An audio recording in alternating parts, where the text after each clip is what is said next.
শেষ পর্যন্ত তো যাইতেই দিলেন না আমার কথা। আমার কথাটা তো বলতে দিবেন, আমার কথাটা তো বলতে দিবেন।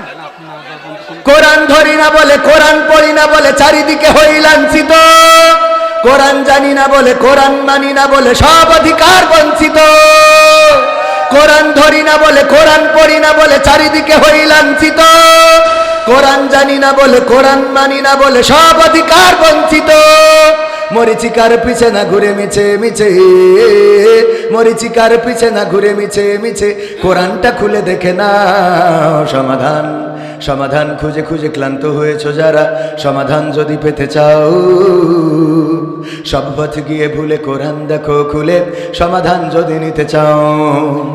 কোরআনেই বলা আছে কোন পথে চলবে, কোন পথে মিলবে মুক্তি, কোরআনেই লেখা আছে কোন পথে শান্তি, কোন পথে আসবে শক্তি।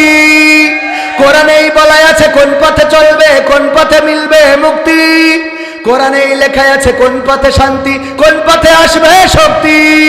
আলে আর আলোয় প্রতারিত না হয়ে, আলে আর আলোয় প্রতারিত না হয়ে কোরআনটা খুলে দেখে না সমাধান। সমাধান খুঁজে খুঁজে ক্লান্ত হয়েছো যারা, সমাধান যদি পেতে চাও সব পথ গিয়ে ভুলে কোরআন দেখো খুলে, সমাধান যদি নিতে চাও। কোরআনেই খুঁজে পাবে সংসার নীতি, আর কি হবে রাষ্ট্রের নীতি, কোরআনের আইন চললে দেশে দূর হবে সব দুর্নীতি।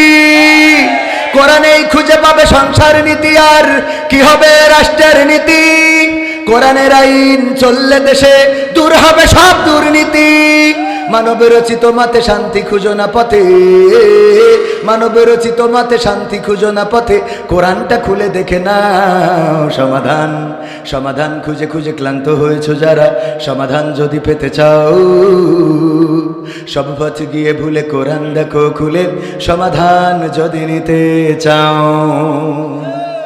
সব সমস্যার সমাধান দিতে পারে, সবাই বলেন সব সমস্যার সমাধান। আল কোরআন থেকে যারা সমাধান নিয়েছে তারাই উত্তম সমাধান পেয়েছে। আল কোরআনের বাইরে যারা গিয়েছে, কোরআন হাদিসের বাইরে যারা গিয়েছে, তারা পথ খুঁজে পায় নাই, পথের দিশা পায় নাই। জোনাকি পোকা দেখবেন যে সোজা চলতে পারে না, দেখবেন ঘোরার পরে থাকে। কারণটা কি জানেন? কারণটা কি বলেন তো? কারণ তার বাতিটা আছে পিছনে। কোথায়? পিছনে। পিছনে যদি কেউ লাইট মারে সামনে ভালো করে দেখা যায়। এক কানা যাচ্ছে হেরিকেন ধরাই নিয়ে রাত্রিরে, তা মানসি বলছে কানা তুমি তো চোখেই দেখো না, তা হেরিকেন ধরাইলেও কি না ধরাইলেও কি? কয় আমার জন্যই ধরাইনি, তো তোর জন্যই ধরাইছে। তুই যেন এই রাত্রি এসে আমার বার ঠুল মেরি খাড়ার মধ্যে ফেলিস না। কথা কি বোঝা গেছে? তো চোখ আলাদের চোখের সামনে আলোর দরকার, ঠিক না বেঠিক? কানার অত না হইলেও চোখ আলাদের আলোটা সামনে দরকার আছে না নাই? যাতে করে অন্তত ওই কানারে ঠুল না মারে। তো আমাদের আলো হলো কোরআন। এই কোরআন থেকে আমরা আলো নিতে চাই না। আল্লাহ রাব্বুল আলামিন কোরআনে সব সমস্যার কথা সবিস্তারে বলে দিয়েছেন। চোর চুরি করলে শাস্তি কি? হাত কাটা। এখানে যদি আমি বুসা হাত নিয়ে আসতাম কবির বিন সামাদ, আর এসে বলতাম ভাইয়েরা চুরি করো না, আপনারা বলতেন কবির বিন সামাদ হাতের অবস্থা ওইখানে, বলতাম আখ মাড়াই করতে যেয়ে মেশিনের মধ্যে ঢুকে রসে পাটালিয়ে গেল। আপনারা বলতেন হুজুর যাই বলেন, আপনি কিন্তু চোর ছিলেন এক সময়, ঠিক না বে ঠিক? এটাই হলো কোরআনের আইন। এটা একটা কাটা হইলে আমার সভাপতি আমার বাইজিদ ভাই, এই যে ভাই বলছে হেদায়েতের বয়ান করেন, এইগুলো তো হেদায়েতের বয়ান। এতে যদি একটা হাত কাটা থাকতো, কোরআনের আইন সংসদে কায়েম হয়ে গেছে, চুরি করেছে এক হাত কেটে দিতেছে, স্টেজের সামনে বসতো, ওই মধ্যে এসে চুপ করে বসে থাকতো, ঠিক না বে ঠিক? চেয়ারম্যানের কাটলে, মেম্বারের কাটলে, মসজিদের ইমামও যদি চুরি করে, অনেক সময় দেখা যায় যে গোরস্থানের টাকাও নাকি সভাপতি মেরি খায়। খায় না? খায় না? আছে না না? তো এই ইমাম মসজিদের সভাপতি যদি একবার হাত কাটা হতো, পরবর্তীতে সভাপতির দায়িত্ব নিতে গেলে অন্তত 80 বার ভাবতো, ঠিক না বে ঠিক? এই হলো কোরআনের আইন। যদি জেনা করে, কোরআনের আইনের শাস্তি কি? যদি বিবাহিত হয় তাইলে সঙ্গে ছাড় করা, যদি অবিবাহিত হয় এদের জন্য একটু ছাড় আছে, আল্লাহ একটু অফার দিয়েছে যে তোদের নেটওয়ার্কের বাইরে যাওয়ার সম্ভাবনা আছে, এই জন্য 100 বেত্রাঘাত। কয়টা? 100 বেত্রাঘাত। তাও কুপান হবে কোনো মানে দেখা দেখি না। ওমর রাদিয়াল্লাহু তাআলার মতো যে সন্তান মদ্যপান করেছে, বেত্রাঘাত করবে, হাকিমকে বললো যে না তুমি না, আমি করবো, আমার সন্তান। তুমি হয়তো মনে করতে পারো প্রেসিডেন্টের সন্তান, সুতরাং তোমারে আমি করতে দেব না। ওমর রাদিয়াল্লাহু তাআলা নিজ সন্তানকে বেত্রাঘাত করলেন। 50টা আঘাতের পরে ইন্তেকাল করলো। বাকি 50টা বেত্রাঘাত আবার কবরের পরে করে দিলেন। এমন বেত্রাঘাত করতে হবে কার্পণ্য করা যাবে না। যদি কেউ জেনা করে, যদি কেউ ব্যভিচার করে, যদি কেউ ধর্ষণ করে, ওই যে কয়েকদিন আগে পত্রিকা, টেলিভিশন নিউজ, আপনার অনলাইন সোশ্যাল মিডিয়া দেখলাম গাজীপুরে না কোন জায়গায় জানো এক মাদ্রাসার মুহতামিম না সুপারিনটেন্ডেন্টের কাছে গিয়েছে ফতোয়া নেওয়ার জন্য যে স্বামী তালাক দিয়ে ফেলেছে, এখন কি করা যায়। বলেছে তোমার এখন হিল্লা বিয়ে দিতে হবে। তা কি করা যায়? হিল্লা বিয়ে তাহলে আমার সাথেই করো। ওর সাথে হিল্লা বিয়ে করার পরে ও মাশাআল্লাহ বিয়ে করে নিয়ে আবার মসজিদের সিঁড়ির ওই যে পাটাতন আছে ওখানে তারপরে যা করার করেছে। 1 ঘন্টার মাথায় আবার তালাক দিয়েছে। কয় এইবার তুমি যাও, মোটামুটি তোমার লাইন সব ক্লিয়ার করে দিলাম। নাউজুবিল্লাহ বলবেন। চোখে পড়েছে আপনাদের? পড়েছে কি না?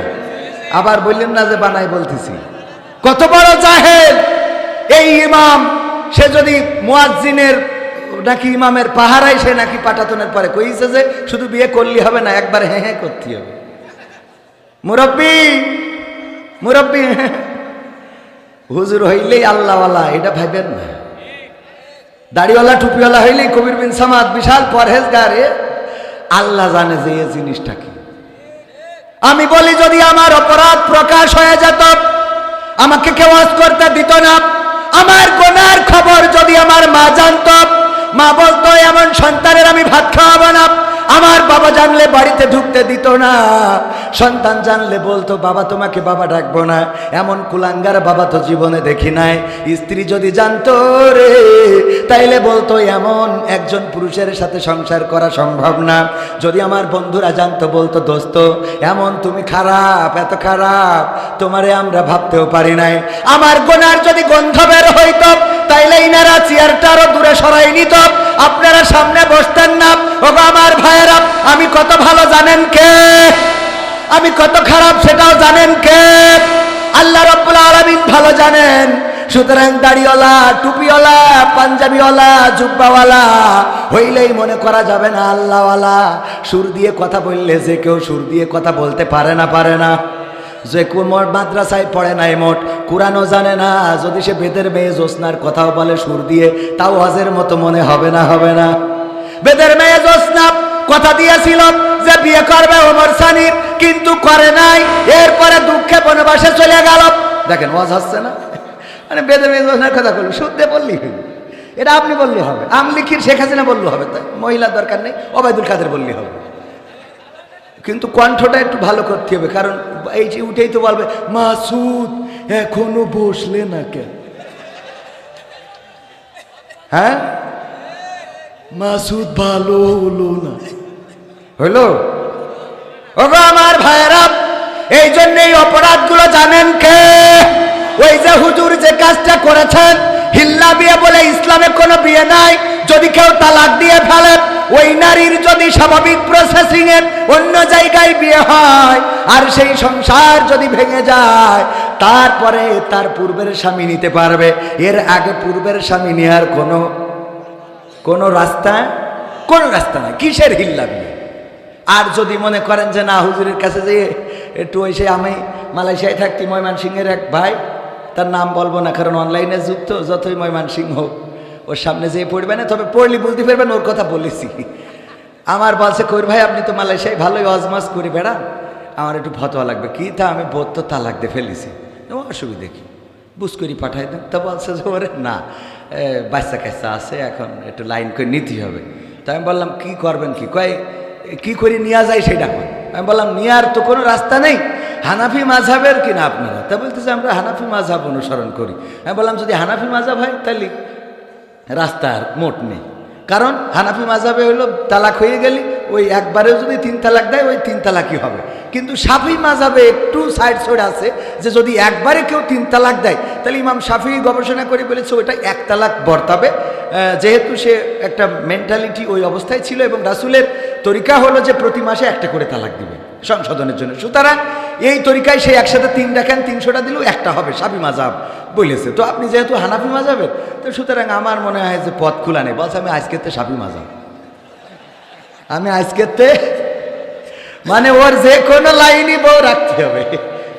এখন এই যে কোনো লাইনই যদি বউ রাখার চিন্তা করেন তাহলে পরবর্তী সন্তানগুলো হবে হারামজাদা। কি জাদা হবে? হারাম জাদা। আমি প্রতিবাদ জানাচ্ছি, এই কাজ যিনি করেছেন গর্হিত কাজ, এই কাজ করে আলেমদের মুখে চুনকালি লাগিয়েছেন। আপনার আলেমদের মুখে চুনকালি লাগাবেন না। যেই লেবাসটা পরবেন, এই লেবাসটার সম্মান দিতে পারলে পরবেন, যদি সম্মান দিতে না পারেন পরবেন না। আমরা দরবেশ বাবার মুখে দাড়ি দেখতে চাই না। যে দাড়ির কদর বোঝে না তার মুখে দাড়ি মানায়, কথা কয় না মানায়। সুতরাং দরবেশ বাবাদের মতো আপনারাও এই কাজগুলো করবেন। আবার দেখলাম কাবা ঘরে যে একজন বলতেছে জয় বাংলা, ওখানে বলবে লাব্বাইক আল্লাহুম্মা লাব্বাইক, আল্লাহ আমি সাড়া দিলাম তোমার ডাকে, তোমার আহ্বানে আমি এসেছি, আমি সাড়া দিয়েছি, আমি উপস্থিত হয়েছি তোমার ঘরে। লাব্বাইক আল্লাহুম্মা লাব্বাইক, লাব্বাইক লা শারিকা লাকা লাব্বাইক, ইন্নাল হামদা ওয়ান নি'মাতা লাকা ওয়াল মুলক লা শারিকা লাক। আল্লাহু আকবার। এত সুন্দর কথা রেখে যারা জয় বাংলা বলে, আর যাই হোক আমার মনে হয় এরা অন্য কোনো ধর্মের লোক, ঠিক না বে ঠিক? কাবার চত্বরে যে জয় বাংলা বলেছ, এটা তোমার দলীয় করে স্পেস নয়, এটা তোমার দলের স্লোগান দেওয়ার জন্য নয়। কাবা ঘর আল্লাহর ঘর, ওই কাবায় আব্রাহা এসেছিল বেয়াদবি করার জন্য, আল্লাহ সমূলে ধ্বংস করেছেন, তার ইতিহাস হয়ে আছে, আল্লাহ কোরআনে রেকর্ড করে দিয়েছেন, সূরা ফিল দিয়ে জানিয়ে দিয়েছেন। সুতরাং কাবার চত্বরে যে যারা জয় বাংলা বলো, তোমরা মুসলমান কিনা এটা আমার সন্দেহ হয়। জয় বাংলা বলার অধিকার কাবার চত্বরে তোমাকে দিল কে? কোন দলের স্লোগান দেওয়ার জন্য? ওখানে যে জামাতরা বলবে নাকি জামাত ইসলামী বাংলাদেশ বলার অধিকার আছে? বেয়াদবি সীমা অতিক্রম করার কারণে আল্লাহ রাব্বুল আলামিন ইতিপূর্বে জাহেলদের পতন করিয়েছেন। অনেকেই বলবে হুজুর এই কথাগুলো কেন বলেন? ইব্রাহিমের কথা বলতে গেলে নমরুদের কথা আছে না নাই? ফেরাউনের কথা, মুসার কথা